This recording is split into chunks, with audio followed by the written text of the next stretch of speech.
जय हिंद। स्वागत है आपका न्यूज़ बिहार में। चलिए देखते हैं आज के तमाम बड़ी खबरों को। मूंछों पर ताव, घोड़े की ताप आनंद का यह अंदाज है खास। सरकारी आवास पर है 18 गायें और घोड़े भी पीते हैं दूध। पूर्व विधायक अनंत सिंह अभी AK-47 मामले में जेल में बंद हैं। इसी मामले में उनकी विधायकी रद्द कर दी गई थी, लेकिन मोकामा विधानसभा क्षेत्र में अनंत सिंह की लोकप्रियता के आलम का अंदाजा इसी बात से लगाया जा सकता है कि जेल में बंद रहते हुए भी निर्दलीय चुनावी मैदान में उतरने के बावजूद भी विरोधी उनके सामने नहीं टिक पाते हैं। यह अनंत का ही जादू है कि जेल में रहने के बावजूद भी उनकी पत्नी ने भारी बहुमत से जीत परचम लहराया। विधानसभा उपचुनाव में जीत के बाद अनंत सिंह के पटना स्थित आवास पर उनके समर्थकों ने जमकर जश्न मनाया। इन सब के बीच अनंत के आवास पर वे सभी चीज जो छोटे सरकार को खास तौर पर पसंद है वह एक कोने में पड़ा रहा। हालांकि अनंत सिंह को पसंद खास चीज जैसे बग्गी आदि को उनकी पत्नी नीलम देवी ने आज भी संभाल कर रखा है।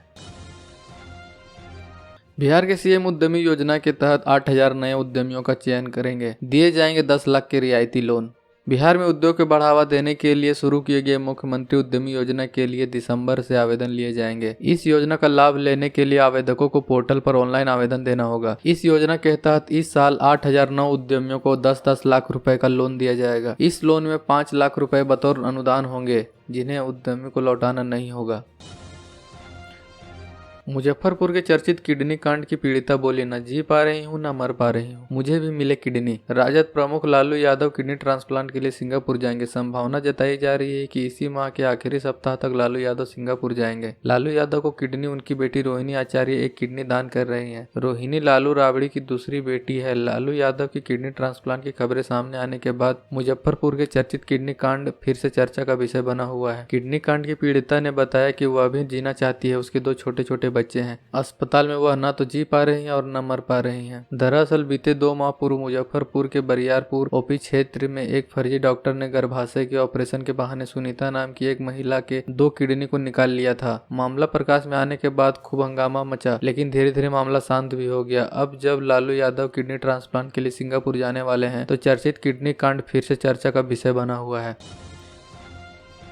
बिहार के विधायकों को निजी सहायक के लिए दिए जाएंगे 40,000 रुपए। पेंशन में हुई मासिक 14,000 की बढ़ोतरी। विधायकों को अब निजी सहायक रखने के लिए 40,000 रुपए दिए जाएंगे। उनकी पेंशन राशि में बढ़ोतरी के बाद पेंशन राशि में करीब 14,000 रुपए का इजाफा हुआ। पूर्व विधायकों के पेंशन राशि में भी बढ़ोतरी की गई है। 5 साल तक विधायक रहने के बाद उन्हें करीब 41,000 रुपए मासिक पेंशन मिल सकेगी। सरकार ने पेंशन की फिक्स राशि 35,000 को बढ़ाकर 45,000 रुपए कर दिया है। साथ ही सदन की सदस्यता के आधार पर प्रतिवर्ष इसमें जुटने वाली राशि 3,000 को बढ़ाकर 4,000 रुपए कर दिया गया है। मंगलवार को कैबिनेट की बैठक के बाद बुधवार को इस संबंध में संसदीय कार्य विभाग ने अधिसूचना जारी कर दी है। गजट नोटिफिकेशन जारी होते या प्रभावी हो जाएगा। अधिसूचना के मुताबिक विधायकों के वेतन में 10,000 बढ़ोतरी हुई है। स्टेशनरी मद में अब उन्हें 10,000 की जगह 15,000 रुपए प्रति माह मिलेंगे। क्षेत्रीय भत्ता के रूप में 50,000 की जगह 55,000 एवं यात्रा भत्ता के रूप में 20 रुपए प्रति किलोमीटर की जगह अब 25 रुपए प्रति किलोमीटर का भुगतान होगा। दैनिक भत्ता में 1,000 रुपए प्रतिदिन की बढ़ोतरी की गई है। साथ ही रेल व विमान कूपन की 4 लाख रुपए सालाना कर दिया गया है।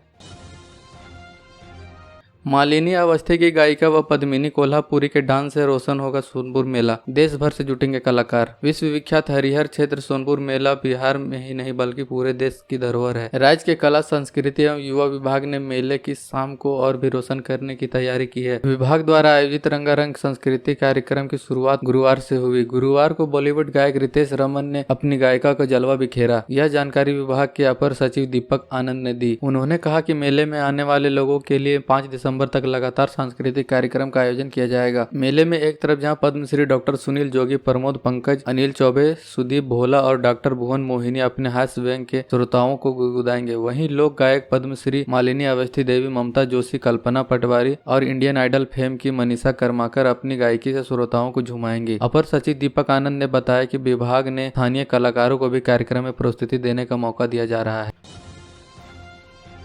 बिहार में डेंगू को लेकर महंगा हुआ नारियल पानी और कीवी फल। इन जिलों में बढ़ रहे हैं डेंगू के मरीज। बिहार समेत बेगूसराय में डेंगू से लोग डर रहे हैं। बेगूसराय सदर अस्पताल के साथ ही निजी क्लिनिकों में दर्जनों डेंगू के मरीज इलाजरत हैं। वहीं कई ऐसे भी मोहल्ले हैं जहां एक एक घर में डेंगू के 5 से 7 मरीज हो गए हैं। यहां तक कि दर्जनों ऐसे भी घर हैं जहां घर के सभी सदस्यों डेंगू से पीड़ित हैं। डेंगू मरीजों की बढ़ती संख्या में बिष्णुपुर का क्षेत्र सबसे आगे चल रहा है। यह हम नहीं कह रहे हैं बल्कि बीमार पड़े लोगों की जब डेंगू की जाँच कराई गई तो उनकी रिपोर्ट कह रही है। पीड़ित लोगों को डेंगू से बचाव के लिए दवा के साथ साथ देसी नुस्खे भी काम कर रहे हैं। डेंगू मरीज दवाई के साथ साथ नारियल पानी, कीवी फल और पपीता का भरपूर सेवन कर रहे हैं, जिस वजह से मार्केट में इन फलों की डिमांड बढ़ गई है और यह फल महंगे हो गए हैं। डेंगू से जल्दी राहत व ठीक होने के लिए डॉक्टरों ने भी नारियल पानी पीने की सलाह दिया है।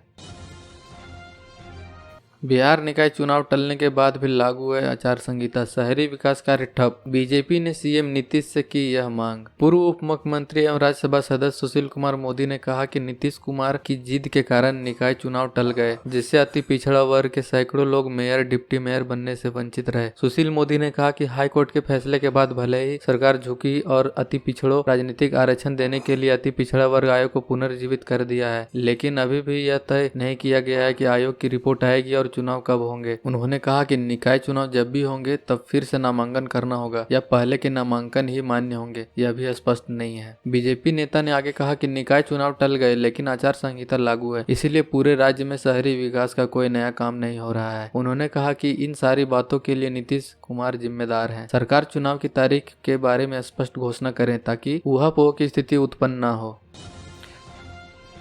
पटना और आसपास के 5 रूटों पर दौड़ेंगी 75 नई सीएनजी बसें, जाने कितना होगा किराया। बीएसआरसीटीसी की सिटी बस सेवा में शामिल होने के लिए 60 नई सीएनजी बसें शहर में पहुंच चुकी है। ये बसें परिवहन मुख्यालय में लगाई गई है। 15 और सिटी बसें भी अगले 2-3 दिन में आ जाएगी।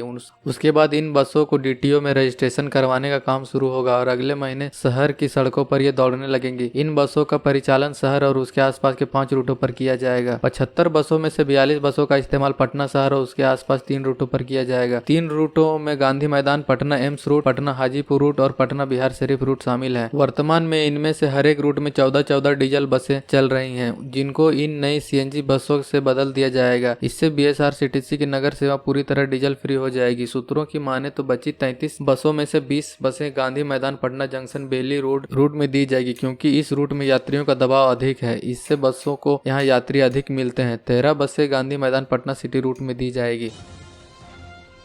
बिहार के गांवों को चकाचक बनाने के लिए केंद्र और राज्य ने खोला खजाना, जारी किए गए इतने करोड़ रुपए। बिहार के सभी गांव व मूलभूत और आधुनिक सुविधाओं से लैस हो जाएंगे। दरअसल केंद्र और राज्य दोनों ने 15वें वित्त आयोग की अनुशंसा पर बिहार की पंचायती संस्थाओं के लिए 3,842 करोड़ रुपए जारी किए हैं। केंद्र सरकार के द्वारा बिहार के गाँवों के विकास के लिए खजाना खोलने के बाद राज्य वित्त आयोग में सभी पंचायती राज संस्थाओं को 3,860 करोड़ रुपए की राशि शामिल है। कुल मिलाकर पंचायत के विकास के लिए 7,702 करोड़ रुपए जारी किए गए हैं। 15वें वित्त आयोग की अनुशंसा पर बिहार की पंचायती राज संस्थाओं को केंद्र ने जो 3,842 करोड़ जारी किए हैं, उसमें बिहार की 8,058 ग्राम पंचायतों के लिए 2,689 करोड़ रुपए हैं। 533 पंचायत समितियों के लिए 576 करोड़ की राशि है, जबकि 38 जिला परिषदों को 576 करोड़ रुपए ट्रांसफर किए गए हैं। केंद्र सरकार से मिली इस राशि का इस्तेमाल बिहार के गाँवों के विकास कार्यों में किया जाएगा। पंचायती राज विभाग के मुताबिक गाँवों में हर घर तक पक्की गली एवं नाली एवं छूटे हुए इलाकों में सड़क और नाले का निर्माण कराया जाएगा। इसके अलावे जहां भी नल जल योजना के तहत पानी नहीं पहुंच सका है, वहां जलापूर्ति की व्यवस्था सुनिश्चित कराई जाएगी। इसके अलावा गांव के प्रमुख चौक चौराहों पर स्ट्रीट लाइट, शौचालय का निर्माण, गांव के सार्वजनिक कुओं को जीर्णोद्धार किया जाएगा।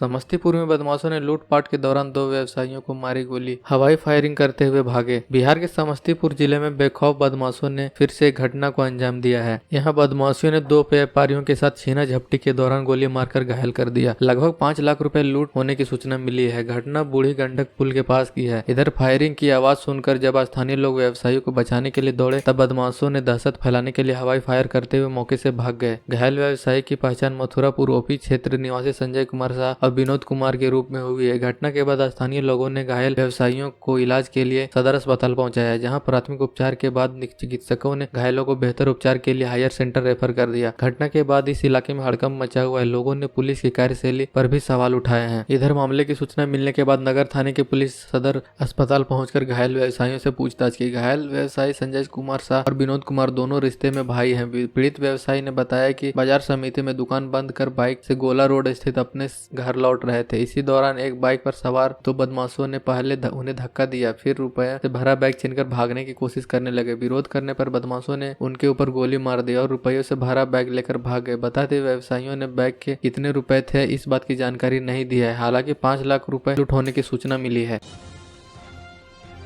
शिक्षा दिवस पर बिहार के बच्चों को सीएम देंगे तोहफा, डीबीटी के जरिए खाते में डाले जाएंगे प्रोत्साहन राशि। मुख्यमंत्री नीतीश कुमार शिक्षा दिवस पर शुक्रवार को 76 लाख से अधिक सरकारी स्कूलों के बच्चों के खाते में डीबीटी के जरिए 2022-23 के संबंधित छात्रवृत्ति एवं लाभुक योजनाओं की प्रोत्साहन राशि डालेंगे। देश के प्रथम शिक्षा मंत्री मौलाना अब्दुल कलाम आजाद के जन्मदिन पर सुबह 11 बजे पटना के श्री कृष्ण मेमोरियल हॉल में आयोजित होने वाले इस कार्यक्रम में विशेष अतिथि के रूप में वित्त मंत्री विजय कुमार चौधरी एवं शिक्षा मंत्री प्रोफेसर चंद्रशेखर विशेष रूप से उपस्थित रहेंगे। आधिकारिक जानकारी के मुताबिक इस समारोह में मुख्यमंत्री नीतीश कुमार बैगलेस शनिवार की शुरुआत करेंगे। इस तरह प्रत्येक शनिवार को बिहार के सरकारी स्कूलों के सभी बच्चे बिना बस्ते लिए स्कूल आएंगे। इस दिन केवल औपचारिक तरीके से पढ़ाई कराई जाएगी। इसी कार्यक्रम में शैक्षणिक सत्र 2022-23 के संबंधित स्वच्छ विद्यालय पुरस्कार के लिए ऑनलाइन आवेदन करने के लिए पोर्टल का शुभारंभ भी वही करेंगे।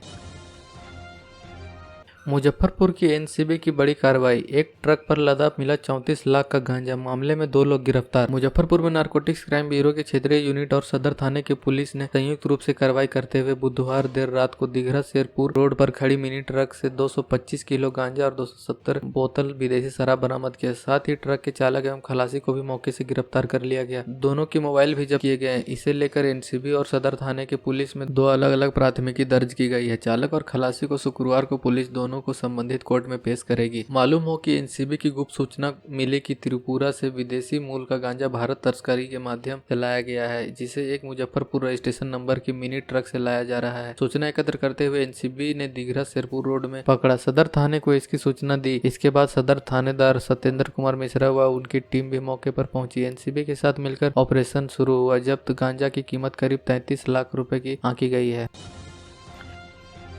पटना में ठंड बढ़ते ही सज गया स्वेटर और जैकेट का बाजार। देखिए नए कलेक्शन का रेट लिस्ट। बिहार में मौसम में लगातार हो रहे बदलाव के कारण ठंडक महसूस होने लगी है। तापमान में दर्ज हो रही गिरावट के बाद अब शहर में स्वेटर और कंबल का बाजार सजने लगा है। ऐसे में तिब्बती शरणार्थी द्वारा लगाया जाने वाला लहासा मार्केट भी सज गया है। इस बार यह मार्केट पटना हाई कोर्ट के बगल में मजार के पास लगा है। जनवरी तक चलने वाले इस मार्केट में आप सुबह 10 बजे से रात 10 बजे तक ठंड के कपड़ों को खरीदारी कर सकेंगे। पटना में लहासा मार्केट की शुरुआत 1970 में वीना सिनेमा के सामने फुटपाथ में की थी। इसके बाद कृष्णा चौक, उसके कुछ साल बाद पटना जंक्शन स्थित महावीर मंदिर के सामने, फिर फ्रेजर रोड, डाक बंगला चौराहा, गांधी मैदान, बुद्ध मार्ग और पिछले 2 साल से पटना हाई कोर्ट मजार परिसर में लगा है। मछली खाना परिवार को पड़ा भारी, 8 लोग फूड पॉइजनिंग के हुए शिकार। बिहार के नरकटियागंज में एक परिवार को मछली पकड़कर खाना भारी पड़ गया। बताया जा रहा है कि प्रखंड के रोवारी गांव में एक ही परिवार के 7 महिलाओं समेत 8 लोग फूड पॉइजनिंग के शिकार हो गए हैं। सभी की हालत बिगड़ने पर उन्हें अनुमंडलीय अस्पताल में भर्ती कराया गया है। इनमें रोवारी गाँव निवासी विकास पटेल, ममता कुमारी, किसनावती देवी, सिंधु देवी, मराछो देवी, मनसा कुमारी, चंदा कुमारी, बेनी देवी शामिल है। सभी का इलाज यहाँ अनुमंडलीय अस्पताल के एक्सपर्ट डॉक्टरों की देखरेख में जारी है। अस्पताल में भर्ती मरीजों पर अस्पताल के उप अधीक्षक डॉक्टर सुधीर कुमार, प्रशासनिक पदाधिकारी डॉक्टर सुनील समेत अन्य चिकित्सक नजर बनाए हुए हैं। नेपाल से भारत आ रही नाबालिग लड़की से गैंगरेप, होने वाले पति के सामने की दरिंदगी। नेपाल से भारत आ रही नाबालिग लड़की से गैंगरेप का मामला सामने आया है। वाल्मीकि नगर पहुंची एक नाबालिग किशोरी के साथ 2 स्थानीय युवकों ने जबरदस्ती गैंगरेप किया। हालांकि पुलिस ने तत्परता दिखाते हुए दोनों युवकों को दबोच लिया। 16 वर्षीय पीड़िता व बेतिया जिला निवासी ने थाने में आवेदन दिया है कि गैंगरेप की प्राथमिकी दर्ज कराई है। उसने अपने आवेदन में लिखी है कि वह अपने होने वाले पति के साथ नेपाल में आंख जाँच कराकर गुरुवार की आहले सुबह वाल्मीकि नगर गोल चौक बस पकड़ने पहुंची। उसी क्रम में उसके मंगेतर को शौच लगा। दोनों नर देवी मंदिर जाने वाला मार्ग के रास्ते जंगल की तरफ गए, जहां उसके मंगेतर शौच करने के लिए जंगल में चला गया और पीड़िता रास्ते पर रुक गई। इसी क्रम में उसी रास्ते में 2 स्थानीय युवक जिनका नाम ताज मोहम्मद और गोलू बांसफोड़ आ रहा था, उन लोगों द्वारा किशोरी के साथ जबरन गैंगरेप किया और उसका वीडियो भी बना लिया। इसी क्रम में कुछ राहगीर गए, उनके सहयोग से एक लड़के को पकड़कर वाल्मीकि नगर थाना लाया गया, जहाँ किशोरी के आवेदन पर धारा 376, 341, 323, 504, 506, 34 आईपीसी तथा पास्को एक्ट 2012 के तहत कांड संख्या 111/22 दर्ज किया गया। दोनों आरोपी पेशे से ई रिक्शा चालक हैं। इस घटना से रिक्शा चालक समुदाय भी कलंकित हुआ है। पर्यटक एक विश्वास और भरोसे के साथ किसी भी ई रिक्शा में निडर होकर बैठ जाते हैं, किंतु वह इस गैंगरेप की घटना होने के बाद आने वाले पर्यटकों के मन में भय का माहौल उत्पन्न कर दिया है, जिससे वाल्मीकि नगरी शर्मसार हो गया है। बिहार की ऐसी ही तमाम छोटी बड़ी खबरों को जानने के लिए चैनल को सब्सक्राइब कर लें और बेल आइकन भी प्रेस कर दीजिएगा, ताकि हर वीडियो का नोटिफिकेशन आपके फोन में पहुंच जाए।